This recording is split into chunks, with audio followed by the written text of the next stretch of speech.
ہے، سب کچھ تو میرے نبی کی بارگاہ سے سب کو ملا ہے، سب کچھ تو میرے آقا کی بارگاہ سے لوگوں کو میسر ہوا ہے، سب کچھ تو میرے آقا کی بارگاہ سے لوگوں کے دامن میں آیا ہے۔ جس نے جتنا مانگا ہے اللہ کے رسول نے مانگنے والے کو مانگنے سے زیادہ عطا فرما دیا ہے۔ تبھی تو بریلی کے امام فرماتے ہیں میرے کریم سے اگر قطرہ کسی نے مانگا، اور میرے کریم سے اگر قطرہ کسی نے مانگا، دریا بہا دیا ہے، در بہا دیا ہے، دریا بہا دیا ہے۔ اللہ اکبر، یا رسول اللہ۔ یا ایھا الذین آمنوا، اے ایمان والو، کلوا من طیبات ما رزقناکم واشکروا للہ ان کنتم ایاہ تعبدون۔ ہم نے جو تمہیں پاکیزہ رزق دیا ہے تم اس رزق میں سے کھاؤ اور اللہ کا شکر ادا کرو اگر تم اللہ کی عبادت کرتے ہو۔ گویا کہ میں نے جس آیت کریمہ کو آج اپنے لیے موضوع سخن بنایا ہے، اللہ نے اس آیت کریمہ میں اپنے بندوں کو، ایمان والوں کو پاکیزہ چیز کھانے کا حکم دیا ہے، ستھری اور صاف چیز کھانے کا حکم دیا ہے۔ اس کا لب لباب یہ ہوگا کہ اللہ تبارک و تعالیٰ نے مومنوں کو حلال کمائی کمانے کا حکم دیا ہے اور حلال کھانا کھانے اور اپنے بچوں کو کھلانے کا حکم دیا ہے۔ اور اس میں کوئی شک نہیں ہے کہ بندہ مومن جب حلال کی کمائی کماتا ہے، پسینہ بہا کر، محنت کر کے، مشقت کر کے، پریشانی اٹھا کر، پھر اس حلال کی کمائی سے اپنا پیٹ بھرتا ہے اور اپنے بچوں کی پرورش کرتا ہے، تو اللہ تبارک و تعالیٰ ایسے بندہ مومن کو عبادت کا ثواب عطا فرماتا ہے۔ گویا کہ حلال کی کمائی کمانا اور اس کمائی سے اپنا پیٹ بھرنا اور اپنے بچوں کی پرورش کرنا عبادت کرنے کی طرح ہے، اور اللہ تبارک و تعالیٰ نے قرآن پاک میں اپنے بندوں کو اس بات کا حکم دیا ہے اور اس بات کی طرف ترغیب بھی دی ہے۔ انشاءاللہ تھوڑی دیر قرآن و حدیث کی روشنی میں کچھ قیمتی باتیں آپ حضرات کے گوشے گزار کرنے کی کوشش کروں گا۔ آئیے سب سے پہلے انتہائی عقیدت اور کمال احترام کے ساتھ اپنے اور ساری کائنات کے مرکز عقیدت، آقا نعمت، دریائے رحمت، غم گسار امت، کونین کی زینت، دونوں عالم کے مالک و مختار، شفیع روز شمار، محبوب رب غفار، بے قراروں کے قرار، نائب پروردگار، سید ابرار و اخیار، ریگزار عرب کے ناقہ سوار، حبیب کردگار، شہنشاہ ذی وقار، آمنہ کے لال، جناب محمد الرسول اللہ صلی اللہ تعالیٰ علیہ وسلم کی بارگاہ میں درود پاک کا نذرانہ پیش کریں۔ پورا مجمع جھوم کر پڑھے اللہم صلی علی سیدنا شفیعنا مولانا محمد معدن الجود والکرم، منبع العلم والعلم والحکم، وعلی آلہ وبارک وسلم، صلاۃ و سلام علیک یا رسول اللہ صلی اللہ تعالیٰ علیہ وآلہ وسلم۔ بڑا جی لگا کر آپ حضرات نے بارگاہ رسالت مآب صلی اللہ تعالیٰ علیہ وسلم میں درود پاک کا نذرانہ پیش کر دیا ہے۔ اب ذرا اپنے قلب و جگر کی طہارت و پاکیزگی اور اپنے ذہن و فکر کی تابندگی و بالیدگی کے لیے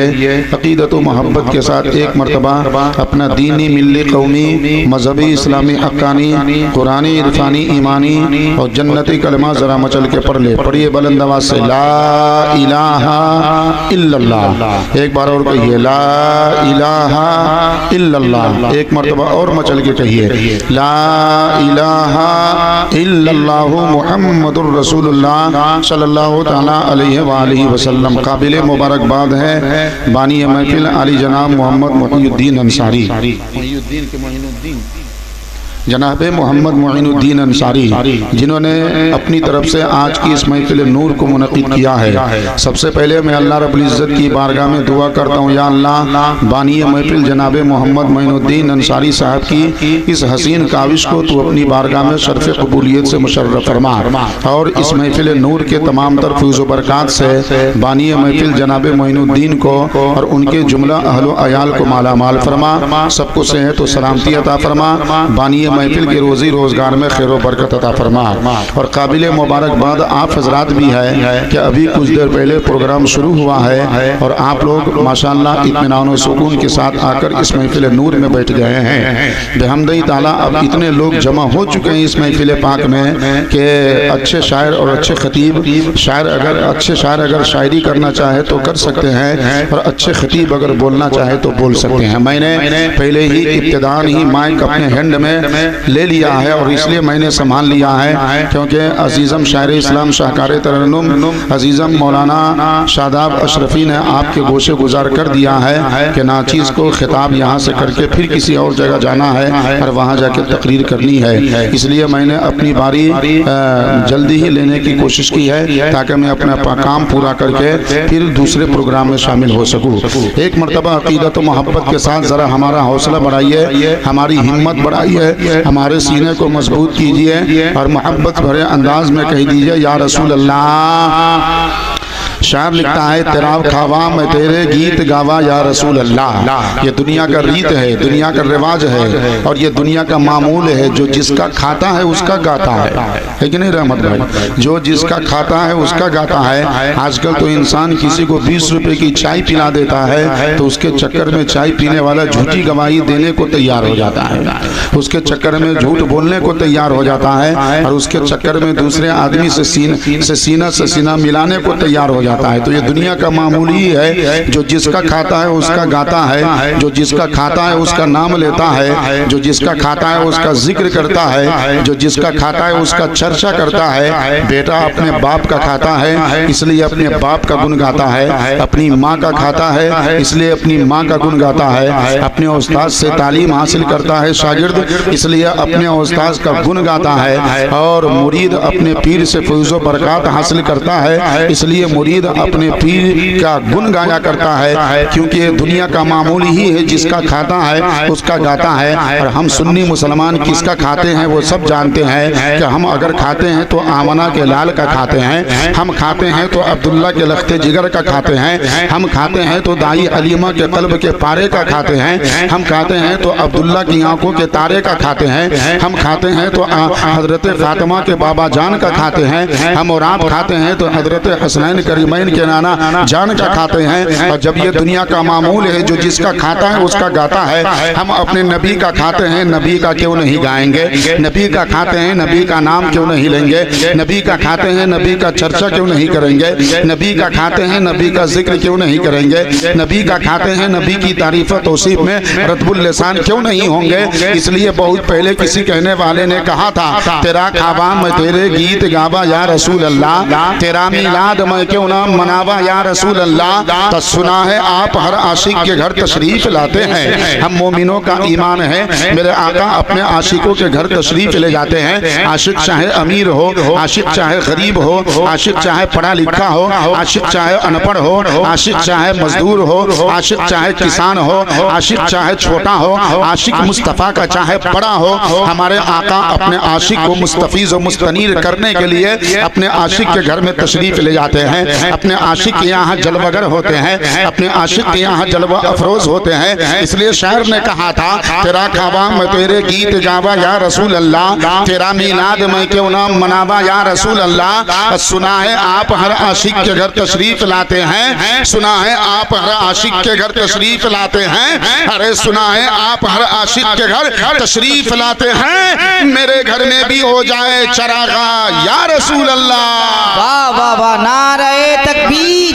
نعرہ رسالت، حضرت علامہ مفتی اشرف رضا برکاتی، نعرہ تکبیر، نعرہ رسالت۔ سنا ہے آپ ہر عاشق کے گھر تشریف لاتے ہیں، میرے گھر میں بھی ہو جائے چراغا یا رسول اللہ۔ ہم اسی نبی کی محفل میں بیٹھے ہیں جو نبی اپنے غلاموں کو سب کچھ عطا کرتا ہے، دولت نبی پاک کے در سے، عزت نبی پاک کے در سے، شان نبی پاک کے در سے، شوکت نبی پاک کے در سے، علم و فن نبی پاک کے در سے، فکر و نظر نبی پاک کے در سے، زمین و جائیداد نبی پاک کے در سے، آل و اولاد نبی پاک کے در سے، مال و منال نبی پاک کے در سے، فضل و کمال نبی پاک کے در سے، جاہ و جلال نبی پاک کے در سے، عزت و عصمت نبی پاک کے در سے۔ میرے نبی کریم صلی اللہ تعالیٰ علیہ وسلم سے مانگنے والے نے کیا نہیں مانگا، اور میرے نبی نے سب کو عطا کر دیا ہے۔ آقا دیتے جا رہے ہیں، غلام لیتا جا رہا ہے، آقا نوازتے جا رہے ہیں، غلام مالا مال ہوتا جا رہا ہے، آقا سرفراز کرتے جا رہے ہیں اور غلام دین و دنیا میں چمکتا جا رہا ہے۔ نبی کریم نے جس کو عطا کیا ہے اور قریب سے عطا کیا ہے تو کسی کو صداقت کا تاجدار بنا دیا ہے، کسی کو عدالت کا شہسوار بنا دیا ہے، کسی کو سخاوت کا بحر ذخار بنا دیا ہے اور کسی کو شجاعت کا یکتائے روزگار بنا دیا ہے۔ یہ مصطفیٰ جان رحمت کا کرم ہی ہے کہ اللہ کے رسول صلی اللہ تعالیٰ علیہ وسلم نے دیا ہے تو بلال کو تمام لوگوں کا امام بنا دیا ہے۔ یہ نبی پاک صلی اللہ تعالیٰ علیہ وسلم کا کرم ہی ہے کہ نبی نے جب نوازا ہے تو عبد القادر کو غوث اعظم بنا دیا ہے اور معین الدین کو غریب نواز بنا دیا ہے اور بریلی کے امام احمد رضا کو اعلیٰ حضرت عظیم البرکت امام اہل سنت بنا دیا ہے۔ اس لیے ہم آقا کی بارگاہ میں لو لگا کر کہتے ہیں حبیب یا رسول اللہ، چمک جس سے پاتے ہیں سب پانے والے، میرا دل بھی چمکا دے چمکانے والے۔ یا رسول اللہ، آپ کے دربار سے سب کو چمک ملی ہے، بڑوں کو چمک آپ کی دربار سے، چھوٹوں کو چمک آپ کے دربار سے، پڑھے لکھوں کو چمک آپ کے دربار سے، ان پڑھ کو چمک آپ کے دربار سے، بڑوں کو چمک آپ کے دربار سے، مالداروں کو چمک آپ کے دربار سے، وزیر جاگیرداروں کو چمک آپ کے دربار سے، اور اونچے اونچوں کو چمک یا رسول اللہ آپ کے دربار سے ملی ہے۔ اس لیے ہم سنی مسلمان سینہ ٹھوک کر کہتے ہیں چمک کس سے پاتے ہیں یہ پانے والے، میرا دل بھی چمکا دے چمکانے والے، برستا نہیں دیکھ کر ابر رحمت، بدوں پر بھی برسا دے برسانے والے۔ تو زندہ ہے واللہ، تو زندہ ہے واللہ، میرے چشم عالم سے چھپ چھپ۔ واہ واہ واہ واہ، نعرہ تکبیر، نعرہ رسالت، مسلک اعلیٰ حضرت، جشن عید میلاد النبی، نعرہ تکبیر، نعرہ رسالت۔ تو میں نے آج جس آیت کریمہ کو اپنے لیے موضوع سخن بنایا ہے، میں اپنے لیے پیٹری ہموار کر رہا تھا تاکہ میں اپنی خطابت کے ٹرین کو آپ کی محبت کی پیٹری پہ آسانی سے دوڑا سکوں، اور بحمدہ تعالیٰ وہ پیٹری ہموار ہو چکی ہے۔ اب میں یہاں سے اپنی گفتگو کا آغاز کرنے جا رہا ہوں۔ آج میری تقریر کا عنوان ہے رزق حلال اور اس کی برکت۔ انسان کو دنیا میں رزق حلال کمانا چاہیے، رزق حلال کھانا چاہیے، اپنی اولاد کو کھلانا چاہیے، اس سے اپنے بچوں کی پرورش کرنا چاہیے۔ ایک بات جان لیجئے، جو رزق حلال نہیں ہے، جو روزی حلال نہیں ہے، اور جو کمائی آپ کی ہماری اور آپ کی حلال نہیں ہے، اس میں برکت نہیں ہوتی ہے، اس میں برکت نہیں ہوتی ہے، اس میں خیر نہیں ہے، اس میں بھلائی نہیں ہے، اس میں رحمت نہیں ہوا کرتی ہے۔ اگر برکت ہے تو رزق حلال میں ہے، اگر خیر ہے تو رزق حلال میں ہے، اگر رحمت ہے تو رزق حلال میں ہے۔ اور ایک بات جان لیجئے، اگر ہم اور آپ محنت کر کے، ہم اور آپ مشقت کر کے، ہم اور آپ پسینہ بہا کر، ہم اور آپ مصیبت اٹھا کر، ہم اور آپ پریشانی جھیل کر کے دین میں 100 روپیہ کماتا ہے، اور کوئی بیٹھے بیٹھے کسی کی چغلخوری کر کے، کسی کی غیبت کر کے، کسی کے بارے میں جھوٹی گواہی دے کر کے، اور کسی کی دلالی کر کے دن بھر میں 1000 روپیہ کماتا ہے، تو اللہ تبارک و تعالیٰ اسے 100 روپیہ میں اتنی برکت عطا فرماتا ہے جو 1000 روپیہ کو حاصل نہیں ہو سکتی ہے۔ اور جس کمائی میں اللہ تعالیٰ برکت عطا فرماتا ہے، اسی کمائی کی وجہ سے آدمی اپنے آپ کی پرورش کرتا ہے اور اپنے بچوں کی پرورش کرتا ہے، تو اللہ اس کے حلال کمانے والے کو عبادت کا درجہ عطا فرماتا ہے۔ وہ دنیا میں بھی کامیاب ہے، مرنے کے بعد قبر میں بھی کامیاب ہے، اور کل قیامت کا دن میدان محشر میں بھی وہاں بھی کامیاب نظر آتا ہے۔ اس لیے قرآن پاک میں اللہ ارشاد فرماتا ہے کلو من طیبات ما رزقناکم، اے لوگو ہم نے جو تمہیں پاکیزہ چیزوں کا رزق دیا ہے، حلال چیزوں کا رزق دیا ہے، تم اس میں سے کھاؤ، وشکروا للہ ہے، اور کھانے کے بعد اللہ کا شکر ادا کرو۔ ایسا نہیں کھاؤ تو اترا جاؤ، ایسا نہیں کھاؤ تو گھمنڈ ہو جاؤ، گھمنڈی ہو جاؤ، ایسا نہیں کھاؤ تو غرور میں مبتلا ہو جاؤ، ایسا نہیں کھاؤ تو متکبر ہو جاؤ۔ اللہ نے جو تمہیں رزق دیا ہے تو یہ مت سمجھو یہ میرے بازو کی کمائی کا نتیجہ ہے، یہ مت سمجھو میری طاقت کی کمائی کا نتیجہ ہے، یہ مت سمجھو میری کوشش کی کمائی کا نتیجہ ہے۔ نہیں، اللہ نے توفیق دی ہے تب تمہیں رزق ملا ہے، اللہ نے نوازا ہے تب تمہیں رزق دیا ہے ملا ہے، اللہ نے سرفراز کیا ہے تب تمہیں رزق ملا ہے، اللہ نے کرم فرمایا ہے تب تمہیں رزق ملا ہے۔ ہاں، محنت تمہاری ہے اور کرم اللہ کا ہے، محنت تمہاری ہے، رحمت اللہ کی جانب سے ہے، محنت تمہاری ہے، برکت اللہ کی جانب سے ہے، ہے, محنت تمہاری ہے, نوازش اللہ کی جانب سے ہے, محنت تمہاری ہے اور عنایت اللہ کی جانب سے. اور اللہ تعالیٰ بھی اسی بندے کو نوازتا ہے جو بندہ محنت و مشقت کرتا ہے, جو بندہ پریشانی اٹھاتا ہے, جو بندہ مصیبت جھیلتا ہے. اسی پریشانی اٹھانے والے کو اللہ رحمت ہی نہیں دیتا ہے بلکہ حدیث پاک سے ثابت ہے جو بندہ مومن محنت کرتا ہے, مشقت کرتا ہے اور محنت و مشقت کرنے کے بعد پسینہ بہاتا ہے, رزق حلال کماتا ہے, خود کھاتا ہے, اپنے بچوں کو کھلاتا ہے, تو اللہ خالی اس کی کمائی میں برکت نہیں دیتا بلکہ اللہ کا دریا کرم جوش میں آتا ہے اور اللہ تعالیٰ ایسے بندے کو عبادت کرنے کا ثواب عطا فرماتا ہے, عبادت کا ثواب عطا فرماتا ہے. تو رزق حلال کھانا اور کمانا عبادت کرنے کے مترادف ہے, ایسا نہیں. ہاتھ سلامت ہے, پاؤں سلامت ہے, جسم سلامت ہے اور کمانا چھوڑ کر لوگوں کے سامنے ہاتھ پھیلانا شروع کر دے,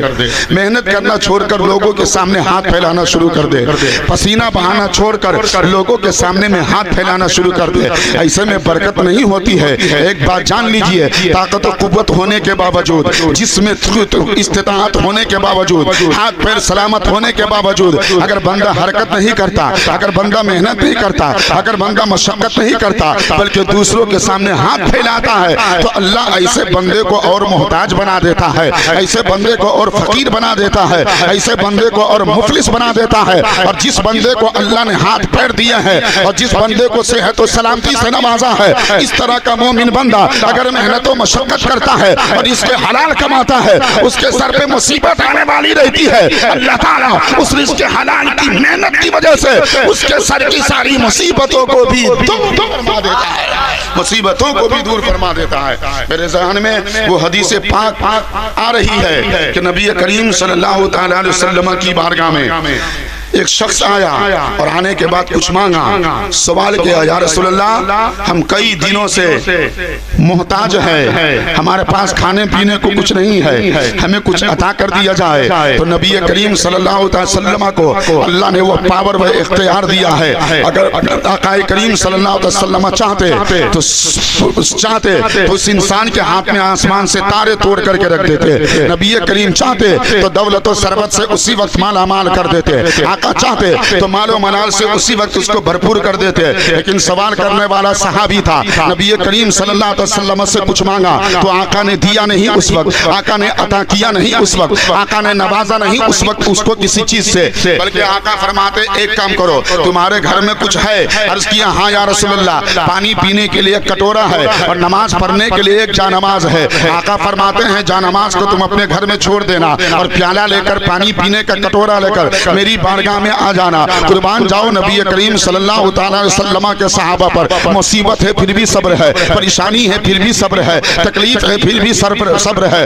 رنج ہے پھر بھی صبر ہے, غم ہے پھر بھی صبر ہے, علم ہے پھر بھی صبر ہے. اس لیے تو اللہ تبارک و تعالی نے قرآن پاک میں ارشاد فرمایا ہے, ان اللہ مع الصابرین, بے شک اللہ صبر کرنے والوں کے ساتھ ہے, بے شک اللہ صبر کرنے والوں کو ساتھ دیتا ہے. گویا کہ قرآن اعلان کر رہا ہے, اے لوگوں مصیبت آئے تو صبر کرو, اللہ تمہارے ساتھ ہے, تکلیف پہنچے تو صبر کرو, اللہ تمہارے ساتھ ہے, پریشانی آئے تو صبر کرو, اللہ تمہارے ساتھ ہے, بیماری آئے تو صبر کرو, اللہ تمہارے ساتھ ہے, چاروں طرف سے مصیبت میں گھر جاؤ تو صبر کرو, اللہ تمہارے ساتھ ہے. اور جو بندہ صبر کرتا ہے اللہ کی رحمت اس کے ساتھ ہو جاتی ہے, اور جس کے ساتھ اللہ کی رحمت ہو جاتی ہے اللہ تعالیٰ اپنی رحمت کی وجہ سے اس بندے کو تینوں دنیا میں کام واہ واہ واہ واہ, نعرہ تکبیر, نعرہ رسالت, مسلک اعلیٰ حضرت جشن عید میلاد النبی حضرت علامہ مفتی اشرف رضا برکاتی, نعرہ تکبیر, نعرہ رسالت. تو میں بتا رہا تھا, کہا کہ یا رسول اللہ کچھ عنایت کیا جائے, کچھ عطا کیا جائے, کچھ نوازا جائے. آقا نے فرمایا گھر میں کچھ ہے؟ کہا کہ ایک جانماز ہے اور ایک پیالہ ہے جس میں پانی پیتا ہوں. نبی پاک صلی اللہ علیہ وسلم نے ارشاد فرمایا جانماز کو گھر میں رہنے دینا, اس پہ نماز پڑھنا اور پیالہ لے کر میرے پاس آ جاؤ. چنانچہ وہ صحابی دوڑے گئے, اپنے گھر سے پیالہ اٹھایا, اٹھانے کے بعد نبی کریم صلی اللہ علیہ وسلم کی بارگاہ میں آ گئے. مسجد نبوی کا مقدس صحن تھا, آقا کریم صلی اللہ علیہ وسلم کی بارگاہ میں آ کر صحابی نے اپنے گھر کا پیالہ پیش کر دیا. نبی پاک نے اس کے پیالے کو اپنے دستے مبارک میں لیا اور دستے مبارک میں لینے کے بعد ارشاد فرمایا ہے کوئی جو مجھ سے یہ پیالہ خرید سکے. ایک صحابی نے کہا یا رسول اللہ میں اس پیالے کو 5 درہم میں خریدوں گا. آقا نے فرمایا ہے کوئی جو 5 درہم سے زیادہ دے سکے.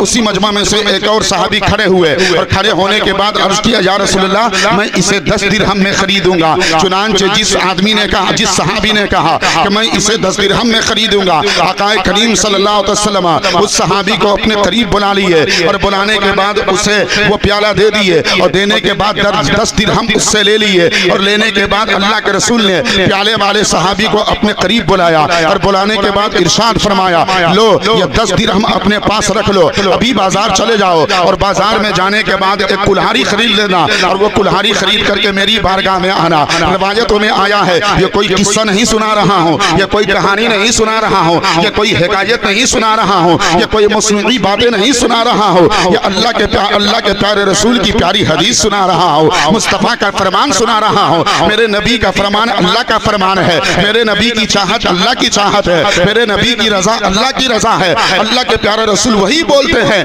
جو اللہ بولنے کا حکم دیتا ہے. میرے آقا اپنی مرضی سے کچھ نہیں کرتے کہتے, میرے آقا اپنی مرضی سے کچھ نہیں بولتے, میرے آقا اپنی طبیعت سے کچھ نہیں کرتے. قرآن پاک کا اعلان ہے وما ينطق عن الهوى ان هو الا وحی یوحى. ارے نبی پاک کی شان تو یہ شان ہے کہ آقا اپنی مرضی سے کچھ بولتے ہی نہیں ہے, میرے نبی وہی بولتے ہیں جو اللہ نبی کو بولنے کا حکم دیتا ہے, ارشاد فرمانے کا حکم دیتا ہے اور لوگوں میں پیغام پہنچانے کا حکم. نبی کریم صلی اللہ علیہ وسلم نے فرمایا بازار جاؤ اور وہاں سے ایک کلہاڑی خرید کر لے آؤ. وہ صحابی دورے گئے 10 درہم لے کر بازار اور اس کے بعد کلہاڑی خرید کر نبی کریم صلی اللہ علیہ وسلم ایک بات اور کہی تھی کہ 5 درہم کی کلہاڑی خرید لینا اور 5 درہم کا آٹا خرید کر اناج خرید کر اپنے گھر میں بچوں کو کھانے پینے کے لیے رکھ دینا. وہ صحابی دورے بازار گئے اور کلہاڑی خرید لی اور خریدنے کے بعد میرے نبی کریم صلی اللہ تعالی علیہ وسلم کی بارگاہ میں تشریف لے آئے. آقا کریم صلی اللہ علیہ وسلم نے اس کلہاڑی پر اپنے دستے مبارک سے ایک کپڑا باندھ دیا اور باندھنے کے بعد نبی کریم صلی اللہ علیہ وسلم نے اس صحابی سے ارشاد فرمایا جنگل میں چلے جاؤ اور جانے کے بعد لکڑیاں کاٹنا, وہی لکڑیاں کاٹ کر بازار میں لانا, بازار میں لانے کے بعد اسی کو بیچنا اور بیچنے کے بعد اپنی اولاد کی پرورش کرنا. اس صحابی نے تو نبی کی بارگاہ میں شکایت کی تھی یا رسول اللہ ہم کھانے کو ترستے ہیں, ہمارے بچے کھانے کو ترستے ہیں, ہم اچھا پہننے کو ترستے ہیں, ہمارے بچے اچھا پہننے کو ترستے ہیں, لیکن دیکھو یا رسول اللہ ہمیں کچھ دے دیا جائے, ہمیں کچھ عطا کر دیا جائے. اگر نبی چاہتے تو قطرہ دے دیتے وہ دریا بن جاتا, ذرہ دے دیتے وہ آفتاب بن جاتا, صدف دے دیتے وہ گوہر بن جاتا, تھوڑا دے دیتے وہ زیادہ بن جاتا. لیکن نبی کریم صلی اللہ علیہ وسلم نے اس وقت اس کو دیا نہیں, عطا نہیں کیا, بلکہ کمانے کا طریقہ بتایا, روزی حاصل کرنے کا طریقہ بتایا,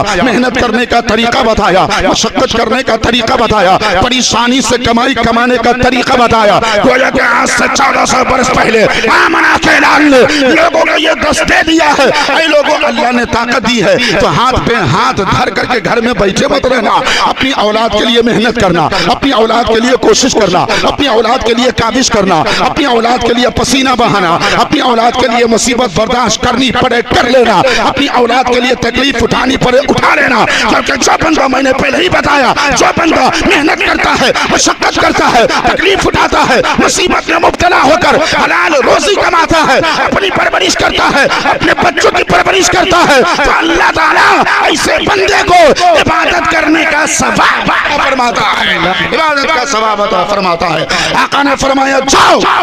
کلہاڑی لے کر آؤ. وہ آئے, نبی کریم صلی اللہ علیہ وسلم نے اس پہ کپڑا باندھ دیا اور ارشاد فرمایا جنگل میں چلے جانا, لکڑیاں کاٹ کے لانا, بازار میں بیچنا اور اسی سے اپنے بچوں کی پرورش کرنا, قربان جاؤ. آقا نے کیسا طریقہ بتایا تھا. نبی دیتے بھی تھے, نبی نوازتے بھی تھے, نبی عطا بھی کرتے تھے, نبی داد و دہشت سے سرفراز بھی فرماتے تھے, نبی عنایت بھی فرماتے تھے اور نبی طریقہ بھی بتاتے تھے. وقت کے حساب سے جب دینے کی باری آتی مصطفیٰ دیتے اور جب طریقہ بتانے کی باری آتی میرے نبی طریقہ بتاتے تھے. ارے کون ہے مائی کا لال دنیا میں جس کو میرے نبی کی بارگاہ سے کچھ نہیں ملا ہے؟ سب کچھ تو میرے نبی کی بارگاہ سے سب کو ملا ملا ہے, سب کچھ تو میرے آقا کی بارگاہ سے لوگوں کو میسر ہوا ہے, سب کچھ تو میرے آقا کی بارگاہ سے لوگوں کے دامن میں آیا ہے. جس نے جتنا مانگا ہے اللہ کے رسول نے مانگنے والے کو مانگنے سے زیادہ عطا فرما دیا ہے. تبھی تو بریلی کے امام فرماتے ہیں میرے کریم سے اگر قطرہ کسی نے مانگا, ارے میرے کریم سے اگر قطرہ کسی نے مانگا, دریا بہا دیا ہے, دریا بہا دیا ہے. اللہ یا رسول اللہ, دریا بہا دیے ہیں, دربے بہا دیے ہیں. اب وہ صحابی چند دنوں تک محنت کرتے رہ گئے اور محنت کرنے کے بعد الحمدللہ اس محنت کی برکت کی وجہ سے خوشحال ہو گئے, مالا مال ہو گئے. اب وہ کسی کے محتاج نہ رہنے لگے. چند دنوں کے بعد پھر وہ صحابی نبی کریم صلی اللہ علیہ وسلم کی بارگاہ میں آئے. اس سے پہلے آقا کی بارگاہ میں جب آئے تھے ان کی آنکھوں میں اداسی تھی, چہرے پہ مایوسی تھی اور دل میں رنج و علم کے آثار تھے. لیکن وہی صحابی جب چند دنوں کے بعد محنت کی ہے, مشقت کی ہے, پریشانی اٹھا کر کے رزق حلال کمایا ہے اور نبی کی بارگاہ میں چند دنوں کے بعد آ رہے ہیں, ہونٹوں پہ مسکراہٹ ہے, آنکھوں میں چمک ہے, سینے میں دمک ہے, نبی کی بارگاہ میں آ کر عرض کی حاضر ہو گئے. اللہ کے پیارے رسول صلی اللہ علیہ وسلم نے ارشاد فرمایا کیا محنت کیے ہو؟ ہاں یا رسول اللہ میں نے محنت کی ہے, جو طریقہ آپ نے بتایا تھا میں نے اس پر عمل کیا ہے. لکڑیاں کاٹ کر بازار میں میں نے لکڑیاں بیچی ہے, اپنے بچوں کی پرورش کی ہے. آقا فرماتے ہیں اب بتاؤ تمہیں محنت کرنے میں کیسا لگا ہے, مصیبتیں اٹھانے میں کیسا لگا ہے, پریشانیاں مول لینے میں کیسا لگا ہے, اور اللہ نے اس محنت کا تمہیں بدلہ عطا کیا یا نہیں کیا؟ اے مسلمانوں آپ سنو, وہ صحابی کیا کہتے ہیں, اس لیے تو میں کہتا ہوں محنت کرو رزق حلال کماؤ, مصیبت اٹھاؤ رزق حلال کماؤ, پریشانی مول لو رزق حلال کماؤ. کبھی حرام رزق کے قریب مت جانا. حرام رزق اگر تمہارے پاس آئے تو جوتوں کی نوک کی ٹھوکر سے اڑا دو, اس پہ تھوک دو, اس پہ لتیا دو, اس کو اڑا دو, اس کو جتیا دو. کیونکہ جو بندہ مومن حرام رزق سے دور ہوتا ہے اللہ تعالیٰ اپنے معرفت کے نور سے اس بندہ مومن کے قلب و جگر کو منور فرما دیتا ہے, روشن و مجلہ. کہا کہ بتا محنت کرنے کے بعد تمہیں کچھ حاصل ہوا یا نہیں ہوا؟ وہ مسکراتے ہیں, عرض کرتے ہیں یا رسول اللہ محنت کرنے سے پہلے, مشقت کرنے سے پہلے, پسینہ بہانے سے پہلے ہم کھانے کو ترس رہے تھے, لیکن جو طریقہ آپ نے بتایا ہے محنت کرنے کی, جو ترغیب آپ نے دی ہے, اور یا رسول اللہ جب سے میں نے محنت کرنا شروع کر دیا ہے اللہ نے ہماری کمائی میں اتنی برکت عطا فرما دی ہے کہ ہم بھی مست ہو جاتے ہیں, ہمارے بال بچے بھی مست ہو جاتے ہیں, اور ہمارے گھر میں اتنا کھانا بچ جاتا ہے, اتنا کھانا بچ جاتا ہے جس کھانے کو اپنے غریب پڑوسیوں میں تقسیم میں کر دیتا ہوں. اللہ تعالیٰ میرے گھر کے کھانے کی وجہ سے میرے غریب پڑوسیوں کی پرورش فرما دیتا ہے, اس کی بھی پرورش فرما دیتا ہے. تو یہ رزق حلال کی برکت ہے. اس لیے دوستو حلال کا 1 روپیہ حرام کے 1000 بلکہ کروڑوں روپیہ سے زیادہ افضل ہوا کرتا ہے. اللہ تبارک و تعالیٰ سے توفیق مانگو. ہاں یہ بات بھی ہے, انسان کا دل جب گندا ہو جاتا ہے, جب کالا ہو جاتا ہے اور وہ حرام کے سوا کبھی حلال کے قریب جانے کی کوشش نہیں کرتا ہے, تو اس انسان کو حرام کے سوا حلال سوجھتا ہی نہیں ہے اور اس کے نصیب میں ویسا ہوتا ہی نہیں ہے. ایک آدمی جاتا تھا نماز جمعہ پڑھنے کے لیے, تو اس کی چپل ہر جمعہ کو غائب ہو جاتی تھی. وہ پریشان ہو گیا, یار ہر جمعہ آنے سے پہلے نئی چپل خریدتا ہوں اور نماز جمعہ کے لیے آتا ہوں, میری چپل غائب ہو جاتی ہے. امام صاحب سے شکایت کی, امام صاحب بہت بڑی شکایت ہے, میرے ساتھ بڑی پریشانی ہے. امام صاحب نے کہا کون سی پریشانی ہے بتاؤ؟ کہا کہ دیکھیے نئی چپل پہن کر کے میں نماز جمعہ کے لیے آتا ہوں اور نماز جمعہ پڑھنے کے بعد سننو نوافل سے فارغ ہو کر صلاۃ و سلام سے فارغ ہو کر جب باہر نکلتا ہوں تو سب لوگ غائب رہتے ہیں اور سب لوگوں کے ساتھ ساتھ میری چپل بھی غائب ہو جاتی ہے.